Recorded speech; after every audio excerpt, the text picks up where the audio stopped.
Welcome back, everybody, to Unbashful. As always, I'm your host, Nicholas Doucette, and I'm excited for another week and another opportunity for me to sit in front of this mic and in front of this camera. And we got a lot of things to discuss today. We're going to kick it off with Dawn FM, the Weeknd's new album. And first and foremost, I love this album. I think this album is incredible.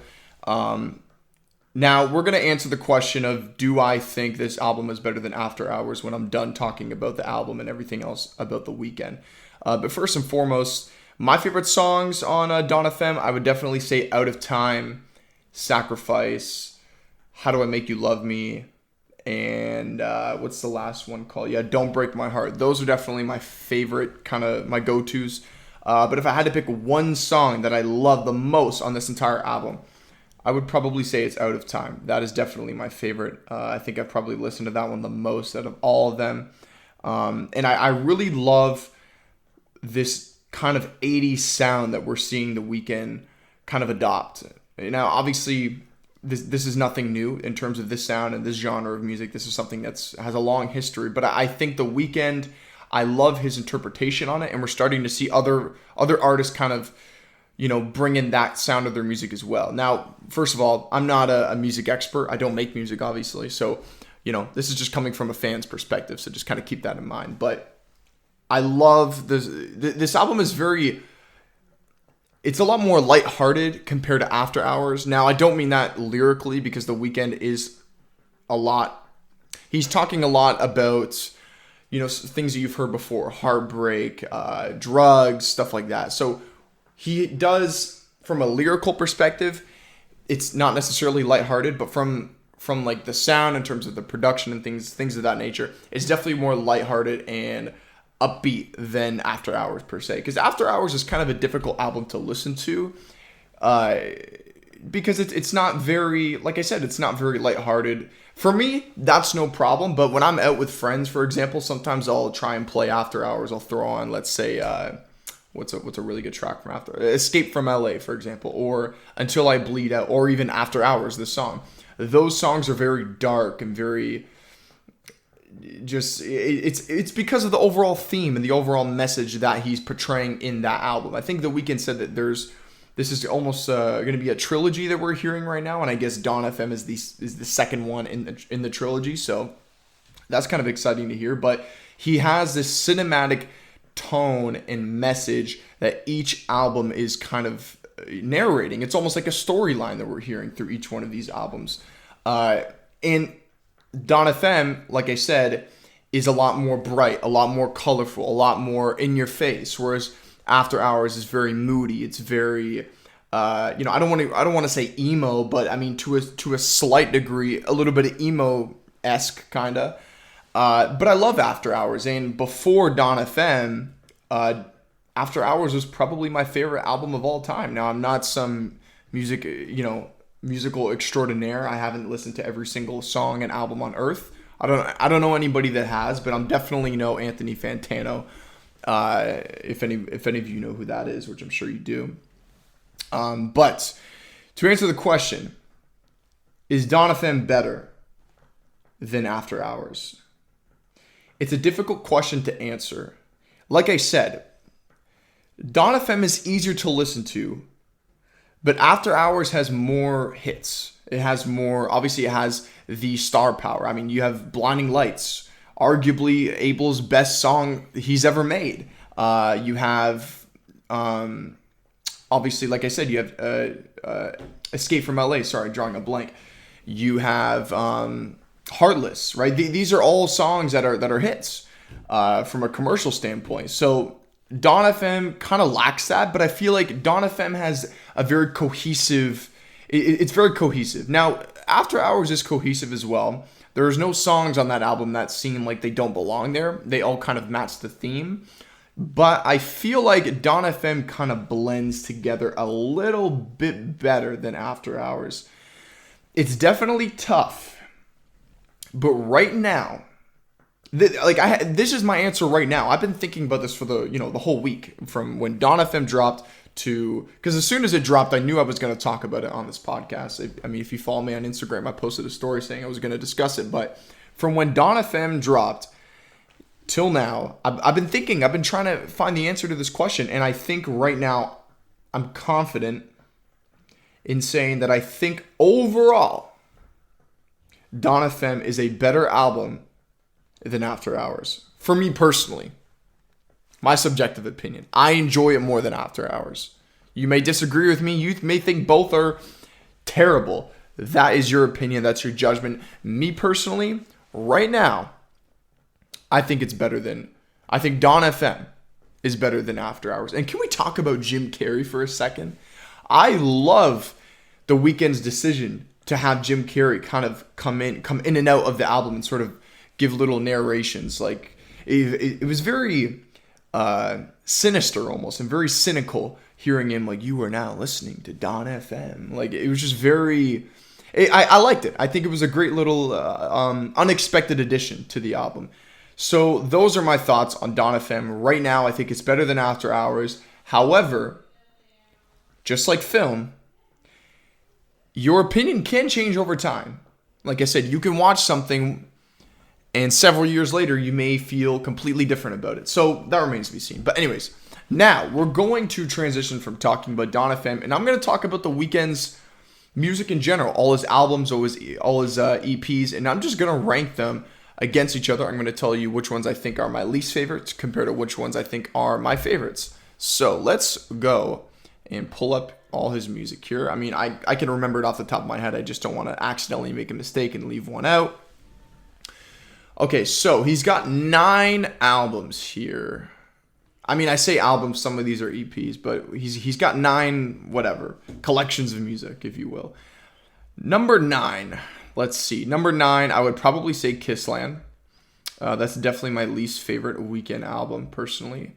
Number 8, I'm probably going to put... Keep in mind, I haven't, like, this isn't scripted. I thought it'd be authentic to just straight from my thoughts right to the episode, and so I haven't actually thought of the order of these. Now, obviously, like, I do have notes, but in terms of the rankings of the Weeknd's album, this is just all off the top of my head here. So number 9, I got Kissland. Number 8. I'm gonna go his EP Echoes of Silence. I'm not going to include Trilogy. I'm just going to break it down to everything. So the Trilogy consists of Echoes of Silence, his 3 EPs that he first came out with. Echoes of Silence, House of Balloons, and Thursday. So I'm not going to include Trilogy. I'm just going to separate each of those EPs and just add them in here. So number 8, Echoes of Silence. Number 7, I'm probably going to go Thursday. Yeah, Thursday, number 7. Number 6, I'm going to go Starboy. Number 6, I'm definitely going to go Starboy. Number 5, top 5 here. Number 5, House of Balloons. Can't leave that off. Classic. Probably, in my opinion, out of the 3 EPs that he sort of grouped together for the trilogy, I think House of Balloons is definitely my favorite of the 3. So number 5, House of Balloons. Number 4...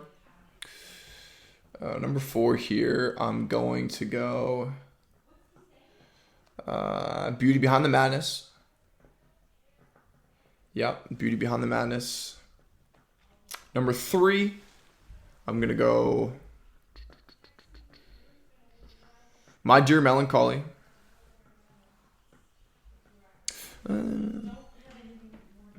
Yeah, My Dear Melancholy. I was kind of contemplating for a second. I was like, do I really want to put Beauty Behind the Madness before or after My Dear Melancholy? But, I mean, Beauty Behind the Madness, in my opinion, I mean, obviously it's got Can't Feel My Face, Often, The Hills, 3 classics, one of the Weeknd's biggest hits. But other than that, the rest of the album for me is kind of mid, to be honest. I mean, you have songs like Labyrinth, Prisoners. So, I mean, you know, not bad, but... for me personally, that's kind of how I feel about Beauty Behind the Madness. So, number 2, obviously, at this point, we know number 2, After Hours. Number 1, Dawn FM.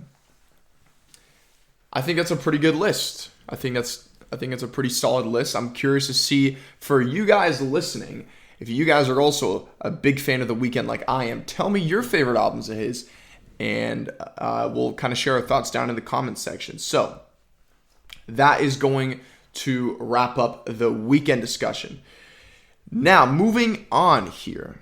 So I do want to recognize the unfortunate passing of Sidney Poitier. I'm sure everybody's probably heard this news. Now, for those of you who are unfamiliar with Sidney, Sidney was the first African-American actor to win the Oscar Award for Best Actor. Obviously, incredibly significant. He starred in films such as A Patch of Blue, No Way Out, and Slender Thread, and then, of course, his Oscar-winning role being Lilies of the Field. He will be incredibly missed and a trailblazer in the entertainment industry. So I just wanted to acknowledge that. And moving on, I'm going to be talking about this year's comic book films. We have a big year here in 2022 for comic book films, series, shows, etc. And I'm going to talk about the film specifically, and I'm going to give my ranking before really any of them have before any of them have come out. I'm going to talk about what the rankings how I think these films will rank up against each other. Now, like I said, keep in mind, none of these films have come out yet. So at the end of this year, I'm going to revisit this list and I'm going to see if I feel the same. But before I get into this list, I do want to let you guys know that down in the description below, you will see I do have an Amazon affiliate link. Now, I just want to let you guys know that it's incredibly cold out. We all know that. It's winter. It's that time of year when we're putting on a lot of layers. And with my Amazon affiliate link, you'll find links directly to hats, coats, scarves, socks, etc. And if you guys want to support me, want to support the channel, it's completely free. You're not gonna, it's Amazon. Everybody uses Amazon. If you click my affiliate link, you're not gonna get charged any extra fees, any of that. You're just gonna be supporting me and the channel. So no pressure. You don't have to if you don't want to, but I would greatly appreciate it. And if you feel so kind to do that, click the link down below and you guys can get yourself hats, coats, and things like that to help keep you bundled up for the winter. But anyways, with that out of the way, let's get into the list. Now, number 10, I got Batgirl. Now, when I was making this list, it was kind of difficult, but I am getting excited as each day goes by for Batgirl. Now, I do think it's a mistake to keep this film exclusively on HBO Max. I think with the cast and everybody involved in the film, I don't know why they just won't release it theatrically and do what they're doing on HBO Max, giving that theatrical 45-day window and then putting it on HBO Max. But for Batgirl, this is an exclusive HBO Max film. I don't really quite understand the decision, and I kind of wish they would just put it in theaters first and then release it on HBO Max. But when I was developing this list, a few days after that, there was a leak and a photo of what seems to be Michael Keaton's Batman and Robin on this sort of like brick wall mural that the set is, that it's like a set piece behind the scenes that they're putting together. And that probably confirms the rumors of The Flash that they are going to essentially retcon all the events of the Snyderverse films. That is kind of confusing though, because we still have Jason Momoa as Aquaman. We still have Gal Gadot as Wonder Woman. But I'm sure they're going to find a way to answer that in a way that's cohesive, in a way that makes sense. So number 10, I got Batgirl. Number 9, I got Black Adam. I'm going to be honest with you. I'm not really very interested in Black Adam. I've talked about this movie before on the show, and it seems interesting. Black Adam is definitely one of the most powerful characters in the DCEU. He could definitely give Superman a run for his money, but overall, I saw the teaser. It just, to me, I'm going to need to see more before I'm really interested in this film. So for me, compared to the other films, I think this is going to rank number 9. Number 8, Aquaman The Lost Kingdom. I love Jason Momoa as Aquaman, and I'm really excited to see him and all the other returning characters, actors, and actresses return for that sequel. We all know how much of an unexpected hit rather. I don't think anybody really thought Aquaman was going to make $1 billion at the box office. Certainly I didn't. So with that, there's clearly an interest and a passion for this character, and I think the second film in this trilogy that they're building, I think it's going to be incredible. Will it be better than the first? We'll have to find out. Number 7, Spider-Man Across the Spider-Verse Part 1. I gotta say, I do think Into the Spider-Verse, while a pleasant surprise, is incredibly overrated. People talk about this film as if it's one of the best comic book films of all time. And there's a lot of comic book films out there. And don't get me wrong, this is definitely like top 20, top 10. I don't know about that. But it's, in my opinion, I think it's going to go number 7 against these other 6 films. Number 6, I got Morbius. I talked about Morbius on my last episode. I'm excited for this film for the wrong reasons. I'm excited for the Spider-Man answers that we're going to get. I'm not really excited for the Morbius character. Number 5, I got The Flash. Kind of like with the Batgirl, as each day goes by, I'm getting more and more excited for this film because we're starting to hear that the plot, the Flashpoint plot that they're implementing into this film is going to sort of start a new direction and set a new path for the DCEU. And I'm hearing rumors that Michael Keaton is going to be the main Batman of this universe now for, I guess, the foreseeable future. That's kind of interesting considering Michael Keaton's like going to be 70 or something like that. Are they going to de-age him? I mean, I'm not too sure. A lot of questions and a lot of interest. So number 5, I think that's going to be The Flash. Number 4, Black Panther Wakanda Forever. I'm excited for this film. Now, obviously, Chadwick Boseman isn't in this film. We all know that he unfortunately passed away. And I'm really curious to see how they're going to explain his passing, because we all know that they're not recasting the character. I do think we're going to see a new Black Panther in the MCU, but I don't think just recasting him is a good idea. I've talked about this, many times before. I'm not going to get into my opinions on it, but overall, I do think it's interesting that we do know that there is going to be another Black Panther because Marvel just released some cover art of all the superheroes that are in the MCU right now, and there was a little sort of like cut photo, in the frame, half of Black Panther's body was cut off, but you could see it's a completely different suit. It almost has some purple into it as well. So that looks really exciting, and I'm curious to see who is going to pick up the mantle of Black Panther. Is it going to be Shuri? Is it going to be M'Baku? I'm really excited. So number 4, like I said, Black Panther Wakanda Forever. Out of all the films that I have questions for the most, that film definitely I have the most questions for. Actually, scratch that because the next film here, number 3, Doctor Strange, I think this is going to be the 3rd best comic book film of the year. We're going to talk about this film in particular after. We're going to talk about all the rumored and speculated cameos that are supposed to happen in this film, but I think it's going to be the 3rd best comic book film. After Spider-Man No Way Home, I think people are just excited to see where Doctor Strange goes to next, especially after the spell that he casted and all the multiversal damage that could possibly happen as a repercussion from that.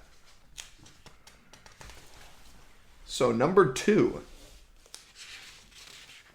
we got Thor Love and Thunder. Not enough people are really talking about this film, and I think that's just because none of the marketing has really started yet, but I think once we get a trailer or at least some kind of teaser out, I think it's definitely going to get people talking about this film. But with the success and the in the overall enjoyment of Thor Ragnarok, I mean, me personally, I think it's the best film in that trilogy so far. But I think this is the first MCU IP that is getting its 4th film in the franchise. Now, we've seen characters appear in other people's films, but in terms of a solo franchise film, Thor is the first one to get a 4th film.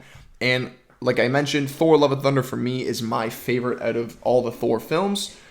But I think Thor Love and Thunder is going to be better. It's the same director. We have the Guardians coming in, apparently for a very significant role in the film. And telling by the behind-the-scenes sets and the set pieces and the locations, we know that Christian Bale is going to be playing Gore the God Butcher as the antagonist of the film. Incredibly excited about that. Thor has a new suit. He's jacked again, looking good. So I'm excited for this film. I think it's going to be hilarious. Like Taika Waititi had that humor in Thor Ragnarok. I think the action's going to be great. I think it's going to be very grand in scale and cosmic and stuff like that. You guys all know I love the cosmic MCU films. Now, number one should be no surprise. I haven't talked about it yet, and there's a reason. It's because it's my number one film.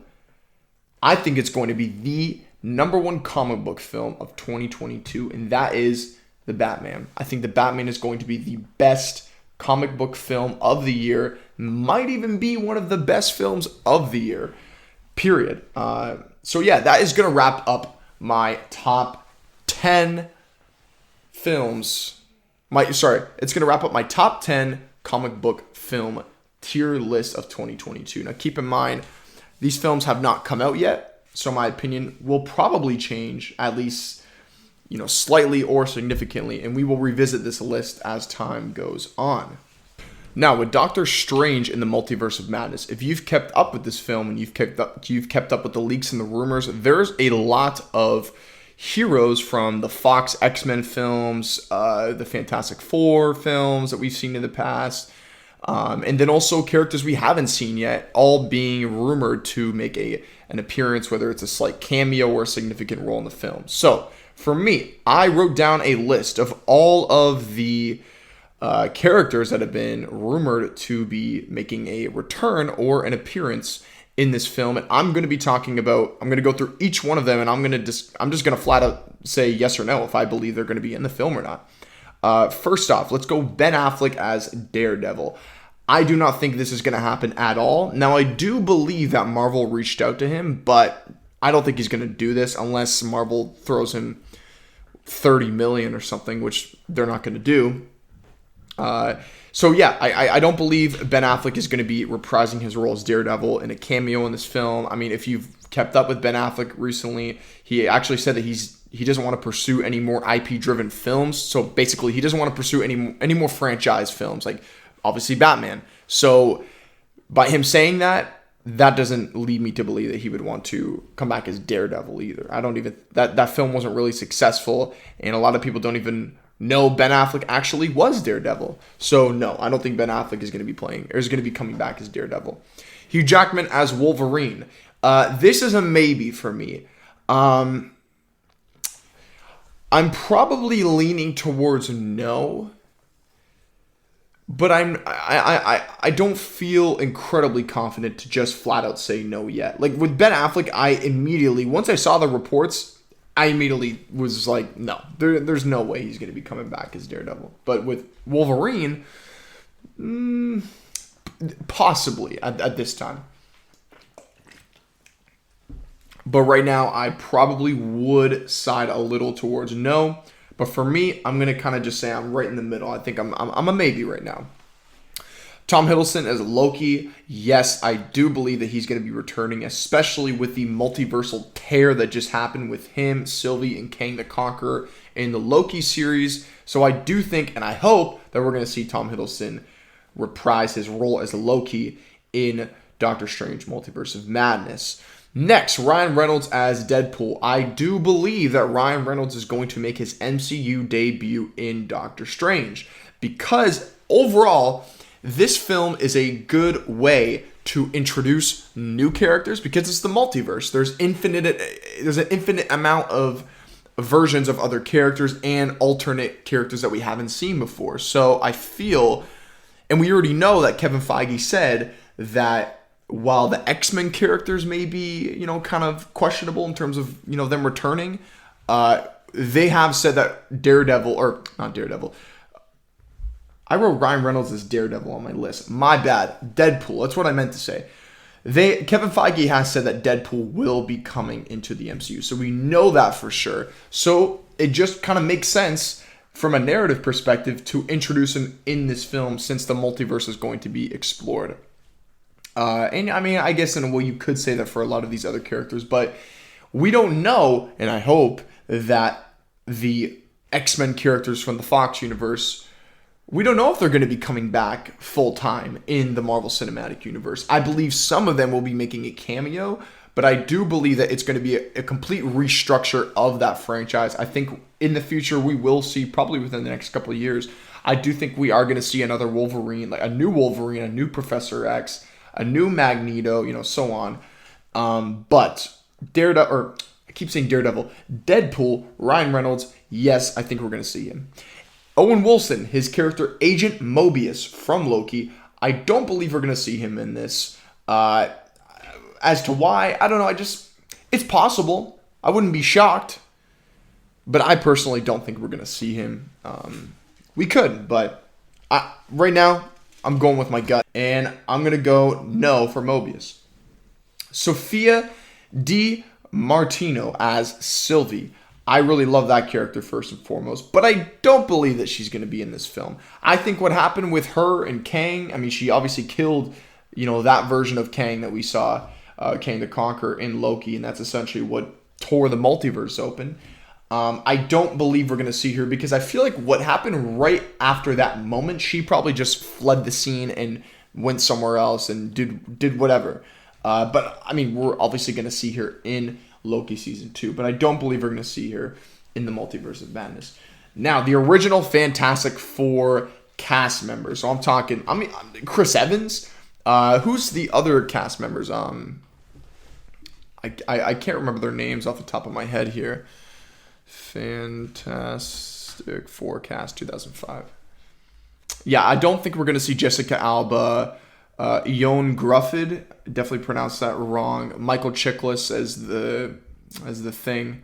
Yeah, I don't think, definitely not the Doctor Doom of that film. Apparently, Julian McMahon. Yeah, I don't think we're going to see any of them come back. I hope we don't.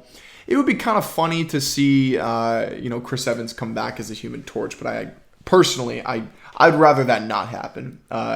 Moving on, Patrick Stewart as Professor X. I do believe this is going to happen. Now, before I get into details, I do want to warn you guys what I'm about to talk about could be a spoiler for the film because this is apparently a leak. Now, some of this is just straight up rumors. There's a difference between a leak and a rumor. A leak can come from a credible source who has a history of leaking information that has come to that has happened. We've seen that with Spiderman No Way Home. So, and a rumor is just fans speculating, kind of like what I'm doing right now. But there have been many leaks regarding Patrick Stewart. So, a lot of from very credible sources. So, what I'm about to talk about could happen in the film. So, you've been warned. But yes, I do believe that Patrick Stewart is going to be in this film. Now, the Illuminati is rumored to be a part of this film. Now, for those of you who don't know what the Illuminati are in the Marvel Cinematic Universe, we've all heard of the Illuminati in society. It's one of the biggest conspiracies on Earth. But in the Marvel Cinematic Universe, the Illuminati consists of the strongest heroes out of the MCU. But this version of the Illuminati is going to be different because it's going to consist of different heroes from different universes. So that's why there's rumors of even Tom Cruise coming in as Iron Man from an alternate timeline, an alternate universe. We're going to get into that. So, but in this cast and crew of the Illuminati, one of the members is leaked to be Professor X. And Patrick Stewart specifically playing Professor X. Now, apparently James McAvoy is also rumored to come back as well as Professor X. But I personally don't think that we're going to see James McAvoy reprise his role as a younger Charles Xavier. I do think that we will for sure see Professor X or see Patrick Stewart come back as Professor X. Because apparently he is the one who is spearheading the Illuminati. And apparently I'm sure some of you have seen it, but there's actually photos of a very early CGI picture version, whatever you want to call it, of what it looks like Doctor Strange being carried in by almost like henchmen to see Professor X, almost like he is testifying or he's being put on the stand, almost like he's being put to trial. So that I definitely believe is going to happen. Now, I just mentioned this Tom Cruise as Iron Man. I do believe that this is going to happen. Now, maybe this is just me wanting to believe that this is going to happen, rather than, or will this actually happen? This could just be wishful thinking on my behalf, but I personally do think that we are going to see Tom Cruise very briefly make an appearance as a different version of Iron Man. Some people are saying he's going to be coming in wearing a different suit, almost like a silver suit. I hope he just... If they're going to bring Tom Cruise into this film as Iron Man briefly, I hope he doesn't stay for a significant amount of time. I hope he just shows up in the red and gold armor that we are accustomed to seeing with Robert Downey Jr. I think that would be really cool. And they've talked about how this film is going to be incredibly wacky, bonkers compared to anything we've seen in the MCU. So if they're really, putting their money where their mouth is, they should get Tom Cruise to make a slight appearance as Iron Man, since they're going to be exploring the multiverse. Next, Captain Carter. No, I don't believe we're going to see Captain Carter come in this film. Last time we saw her was at the end of Avengers Endgame when Captain America finally got his own little timeline to spend the rest of his life with Agent Carter, but I don't believe we're going to see her as Captain Carter, which is basically an alternate version where Steve Rogers never was Captain America, and instead Agent Carter took up the shield and became Captain Carter. Now, I know we've seen it in What If, but I mean, personally, I don't believe we're going to see Captain Carter in this film. Next, Tobey Maguire as Spider-Man. Yes, I do believe he's going to be in this film. I mean, the connections are already there. Sam Raimi obviously is directing this film. Sam Raimi directed the Tobey Maguire Spider-Man films, and there's been rumors and actual leaks that Sam Raimi has expressed his interest in having Tobey Maguire come back in this film. And obviously, with the success of No Way Home, it's Sony's biggest film they've ever made. I definitely think that we will see Tobey Maguire. Now, the leaks have suggested, once again, leaks, take it with a grain of salt, but you're being warned, this could happen. The leaks are suggesting that Tobey Maguire is just going to hop in the booth and do a little bit of voice acting, and we're never actually going to see his face on screen. It's more or less probably just going to be the stuntman wearing the Spider-Man costume, or just some CGI version of the costume.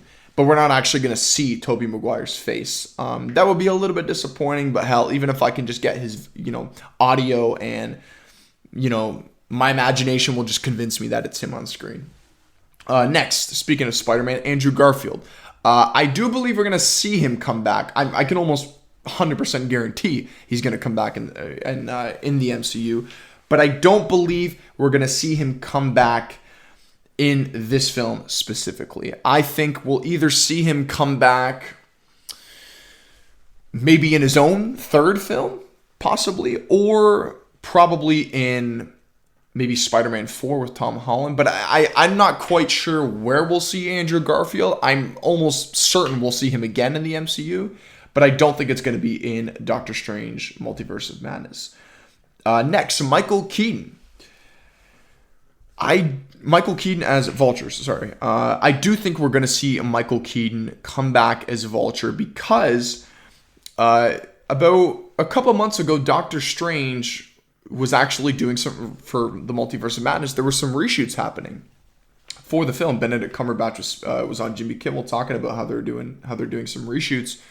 And then right around that same time, Michael Keaton was also on another late night show, and he also mentioned how he is doing some Vulture scenes, but he didn't say for what film. Now, for me, I don't believe it's a coincidence that Doctor Strange Multiverse of Madness was doing reshoots right as Michael Keaton came out and said, hey, I'm doing some Vulture stuff. I don't believe that's a coincidence. I think that we are going to see Vulture, Michael Keaton, come back in the Multiverse of Madness. Next, Tilda Swinton, the Ancient One. I don't believe we're going to see her come back. I think her appearance in Avengers Endgame was probably the final one. But I think this film is kind of setting up the possibility of Avengers Secret Wars. And I do think that if we get a Secret Wars film, being the fifth Avengers film, I do think that we could see a different version of the Ancient One in some other, multiverse or some other universe. Next, the last one here on my list, Kang the Conqueror. I do believe that we are going to see Jonathan Majors come in this film as Kang the Conqueror. He's essentially been the catalyst to all this multiverse destruction that's been happening. And we do know that he is going to be the main antagonist of Ant-Man Ant-Man and the Wasp: Quantumania. So I do believe that we are going to see him briefly. We may not actually see him, but I think if we're going to see Loki come in this film, I do believe that Doctor Strange is going to come to him. And then I think we're going to see the statue of Kang the Conqueror. Sorry about that. I do think we could see a statue of Kang the Conqueror, or we could just straight up see Jonathan Majors just show up as, Kang with the purple suit on and stuff like that, and the blue eyes and all that. So yes, I do think he's going to be in this film. Now that is going to wrap up the list here. I know there's probably been some other characters, but this list here consists of the most buzz and the most discussion that I've seen amongst the fan community of, will Tom Cruise come back, or will Ben Affleck come back? So that is my list. Those are the characters that I think will not be in this film and that will be in this film. So now we're going to discuss sort of some news going on amongst the world and amongst the film community here. I'm here in Canada right now, specifically Ontario, and unfortunately, theaters are, well, actually not even just in Ontario, theaters are getting shut down across the world. Now, obviously, there's some states and some provinces that still have their theaters open just because maybe cases aren't as high. But there are many parts of the world where theaters are getting shut down, and because of that, we're seeing several delays across the board, which I'm going to get into. But specifically here in Canada, theaters are shut down, and right now we really don't have a concrete date as to when they're going to reopen. It all just depends upon how fast can the cases dip and curb. So that's unfortunate, especially me. I got some movie gift cards for Christmas, so kind of sad to have to just let those sit for a little while. But even when theaters reopen, I am not returning to them until not only can I sit in the theater and watch a film, but I can actually eat food. Because right before theaters shut down, they tried to, take some measures in removing, drinks and food. And I gotta say, that is a smart thing to do. It is smart, because if I could at least have theaters open, sure. But after going to see a couple films and having that experience of not being able to drink and eat food, it's just so different. And I don't like it. It's just kind of uncomfortable, because every time I go to the theater, I always got to at least get a drink. And for me to not even get a drink, I mean, some of these films are almost 3 hours long. I'm getting thirsty. I need a fucking drink. I need to cleanse my palate. And I can't even at least do that. It's just like, sometimes I find myself just trying to reach for candy, and then I'm like, oh, I don't have any because I'm not allowed to buy any. Now, I understand why, but for me personally, I'm not going back to the theaters until, obviously, first of all, theaters reopen, and two, we can actually eat and drink food. Even if I could just get a drink, that'll be enough for me. Because going 2.5 hours without at least drinking water, I don't know. I might just sound like kind of a wuss, but that's just me. So yeah, theaters shut down in certain parts of the world for me specifically. And because of that, we got Morbius delayed till April. I kind of saw this coming, especially with Omicron running rampant right now. But we are seeing in certain parts of the world that they are actually kind of on the downslope with Omicron. Cases are going down, places are reopening. So hopefully that'll happen sooner than later here in Ontario for myself. So yeah, Morbius delayed till April. We got some Ben Affleck news. Ben Affleck kind of talked openly in an interview, I think, with the LA Times. He just kind of talked about his experience playing the role of Bruce Wayne Batman, and talked about some of the difficulties and the challenges that came with that. And he talked about his experience on The Flash, which will be his last time playing the Batman character. And like I mentioned earlier in the episode, he also talked about how, I guess, through that experience working on Batman and other IP franchises, that he doesn't really want to pursue those, big franchise films anymore. He kind of wants to just focus on, some of the more smaller indie art house films, whatever. And for some of you, if you've kept up with the Batman, I mean, obviously we have the Robert Pattinson Batman coming out, which, like I mentioned, I'm, head over heels excited for. I think it could be the best film of this year.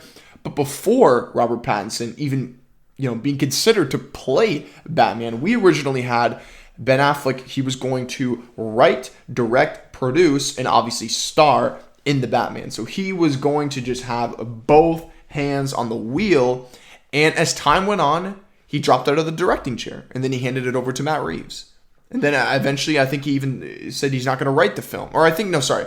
He had a script written for the film already, but I think some sort of studio, agendas and meddling with, maybe Jeff Johns, or I don't know the story. This is just what I've heard from, online, and, I obviously take it with a grain of salt, but, eventually he just withdrew himself from the project entirely. It started with, he's not going to direct it. Now Matt Reeves is going to direct it. And then inevitably he just said, I'm not going to do this anymore. So, and he talks about that specifically. Now, this quote I'm about to read comes from Kevin Fallon. Hopefully I pronounced that right, or Pellin. I'm not too sure. This comes from Kevin Pellin of Scream Rant. And I quote, it says, this is coming from Ben Affleck. I looked at, and then referring to Batman, I looked at it and thought, I'm not going to be happy doing this. The person who does this should love it. Obviously, Matt Reeves is very passionate about the project. He goes on to say, you're supposed to always want these things. And I probably would have loved doing it at 32 or something. But it was at the point where I started to realize it's not worth it. It's just a wonderful benefit of reorienting and recalibrating your priorities that once it started being more about the experience, I felt more at ease. So basically, in a nutshell, it just seems like he lost the passion for playing the character. From that quote, to me at least, it kind of just seems like the passion at that point was possibly lost. And we're going to get into some of the factors that had probably contributed to him losing the passion for the character of Batman. But that is kind of like the takeaway that I get from reading that quote. And like I mentioned, I think this also stems from his experience, specifically from the Justice League. I don't think there's the sad Affleck meme from him doing press for Batman vs. Superman Dawn of Justice, but I think the experience for him, telling just by the quotes and by the articles, I think the experience that really sort of made him decide that I think I need to part ways from playing this character was the Justice League. And we actually have information about that specifically regarding the Justice League and the reshoots with with Joss Whedon coming to step in and everything. This quote comes from Josh Rodenberg from the LA Times, Los Angeles Times. Let me see here. So Ben Affleck says, and I quote, "It was really Justice League that was the nadir for me. That was a bad experience because of a confluence of things. My own life, my divorce, being away too much, the competing agendas, and then Zack Snyder's personal tragedy because unfortunately his daughter at that time while shooting the film back in 2017, she tragically took her own life and passed away. So because of that, obviously Zack Snyder had to step away from the project, and obviously, that's the logical thing to do. But they had to find a new director because they weren't finished shooting the film. So they brought in Joss Whedon. And at that time, people would probably assume, myself included, that's a great, pickup as a director. This is a guy who directed the Avengers. At that time, he had already directed Age of Ultron and the first Avengers films, which turned out to be blockbuster hits. So, but I just think Joss Whedon's vision and the humor he likes to implement in the film, and just all the sort of wackiness almost, I think that fits a little bit more. It fits a little bit better in the Marvel films compared to the DC films, that have been known, especially Batman and Superman. Those films can be a little bit darker and definitely don't have that MCU kind of feel to them. Obviously, they're not. They're DC films, and I think that just didn't his sort of vision and direction he wanted to take this film. I just don't think it fit very well with these characters. And he goes on to say, it was just the worst experience. He said, and the reshooting. It was just the worst experience. It was awful. It was everything that I didn't like about this. that became the moment where I said, I'm not doing this anymore. It's not even about like Justice League was so bad, because it could have been anything. And that is the most important part, because I'm seeing a lot of content creators and a lot of people making headlines just about him saying Justice League was the worst experience. And people are taking that and running with these headlines and portraying the message that he's saying the film and shooting the film was bad because just because he thought the film was bad. That's not the case. There was external reasons as to why his experience was so bad. And I also found other articles that were saying that he was also dealing with alcohol abuse during that time. So even more external things that were happening to make that experience bad for him. It was more personal for him rather than just like the film being bad or he didn't like the script or something. Like none of that had influence in him saying it was the worst experience. But of course, we know how these headliners and how these news outlets work. They will just take the smallest little bit of information without providing context. Not all of them, but some of them do that without providing context and just running with, it was the worst experience. He hates everybody involved. He hates Henry Cavill. He hates Joss Whedon. That's not the case at all.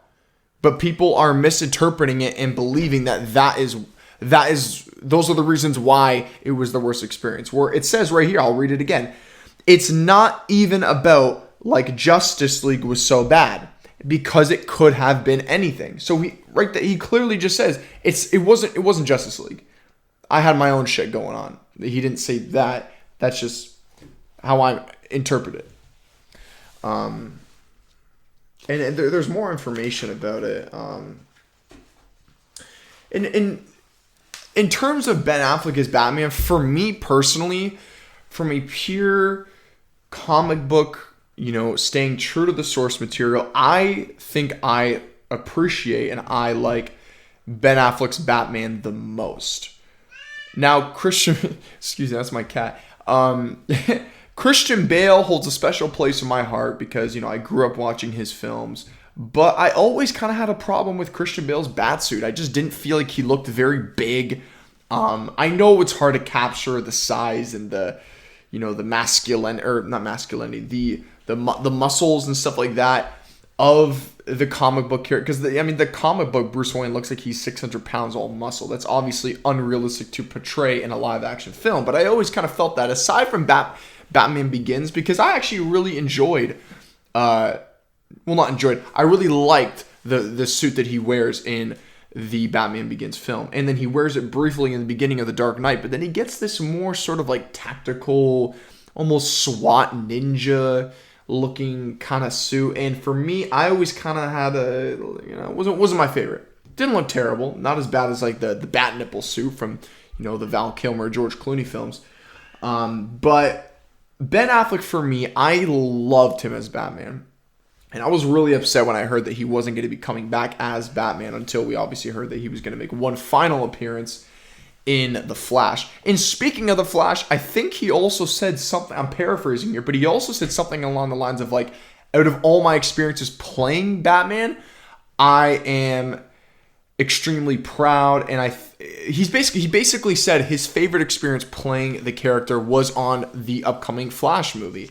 And he said, I'm paraphrasing once again, but he basically said, like, I'm really proud of what we did with that film, of what my performance in that film. So that's great to hear. At least he didn't have a, unfortunate experience with The Flash, because it would be kind of unfortunate for him to leave the character sort of with a sour taste in his mouth. And I think that's probably why he came back for The Flash, and also to probably give, the character of Bruce Wayne, Ben Affleck's Bruce Wayne, a proper goodbye in a way that makes sense. Because if they didn't, they would have to find some weird way to address in the future DCEU films why we're not seeing Ben Affleck's Batman. So I think from a narrative perspective, he wanted to return to sort of give his send off, and then also just for himself, for his own sake, playing the character. I'm sure he probably wanted to just get one good final experience and leave on a high note, rather than leaving with Justice League being his final film as the character. So at least he could have some fond memories playing Batman. But yeah.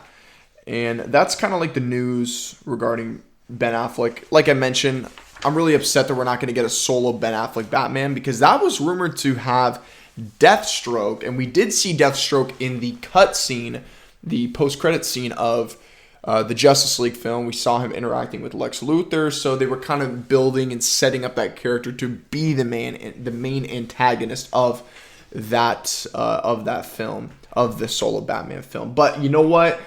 I'm happy with the way it turned out. I'm excited for Robert Pattinson, and I think he's going to kick ass in this role as this character as Bruce Wayne, and I'm excited. To sort of conclude today's episode, I kind of mentioned Andrew Garfield earlier and how I'm almost positive that we're going to see him return as Spider-Man at some point. I mean, due to a couple obvious reasons, the first of which being the huge success of Spider-Man No Way Home, Sony's biggest film of all time, first billion-dollar film in the COVID era. It's on a short list of billion-dollar films, period. So we all know that it's been a huge success, and we actually have Andrew Garfield finally speaking about his experience in No Way Home. He's finally actually said, like, hey, I'm in this film, because the whole year he's been doing press for films like Mainstream and Tick Tick Boom, and all they've asked him is about Spider-Man, and he's done a really good job of saying, like, I didn't get a call, I'm not a part of this, but as a fan, I'm excited to see what they're going to do. But that whole time, he knew damn well he was in the film, and he'd already shot scenes for the film. So, and people really relished and really loved him coming back. I think people didn't appreciate Andrew Garfield's approach to the character until now. I think this film was really a love letter to Andrew Garfield's short little run as Spider-Man, because he was almost like the middle child between the older brother being Tobey Maguire and obviously the youngest brother being our Spider-Man that we have currently, Tom Holland. And I think people now really appreciate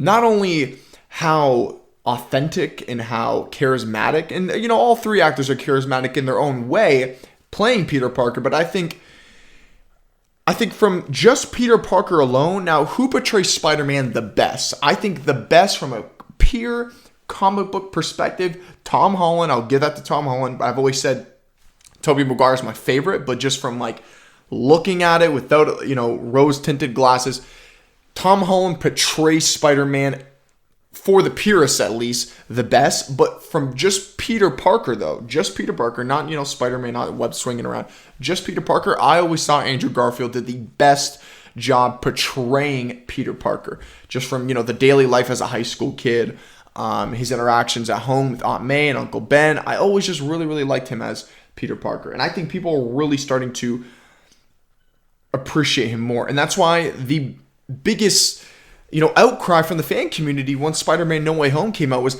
bring Amazing Spider-Man 3 to the big screen. Let's get it, let's conclude, and let's give him his trilogy that he never got to finish. We know that there were some teases with, Ravencroft and all the stuff with the Sinister Six. If they make a third film, it's definitely not going to go down that rabbit hole. It's obviously going to be a new storyline. I hope so. But, even with Amazing Spider-Man 2, it's definitely not one of the best. It's actually one of my least favorite Spider-Man films. There are some redeeming qualities. I thought the fight scenes were incredibly entertaining. I thought the visual effects were, amazing. No pun intended. There's some redeeming qualities. I think the storyline and the dynamic and the relationship between Gwen Stacy and Peter Parker in the film was really incredible, and I'm so surprised at this day that Sony had the balls to really kill her character off in that second film, considering they probably still had plans to make a third, fourth, maybe even fifth film, however long they were going to go with Andrew Garfield. But anyways, let's get into his quote.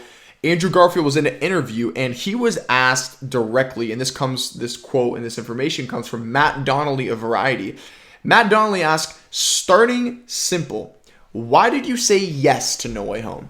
And Andrew Garfield ended up saying, I wasn't expecting to ever have a conversation again about potentially playing Peter Parker. I felt very excited to just be a fan again, which we've heard him say. But I got this call from Amy Pascal and Kevin Feige and John Watts with this idea. It was immediately undeniable. It sounded incredibly fun, incredibly spiritual, trippy, and thematically interesting. On a base level, as a Spider-Man fan, just the idea of seeing 3 Spider-Man in the same frame was enough. And he is speaking, you could tell he is actually a fan. You could tell he really is passionate about this character because he understands the way fans, understand. Like, just being able to see the 3 of them on screen in a live action, he understands the weight and the magnitude and how special of a moment that would be for anybody that's a fan of this character. And that's probably going to cap off episode 18. I think episode 19, I'm going to have a returning guest on the show. I'm not going to say who. And then I think we're also going to have a new guest, but nothing is for certain. Take it with a grain of salt. I'm still kind of ironing out the details. I'm sure at some point we'll probably have both of them on, but I'm going to try, or at some point I'm going to try and get both of them on next week for episode 19. As always, thank you guys for listening and watching. I will see you on episode 19. Have a fantastic day.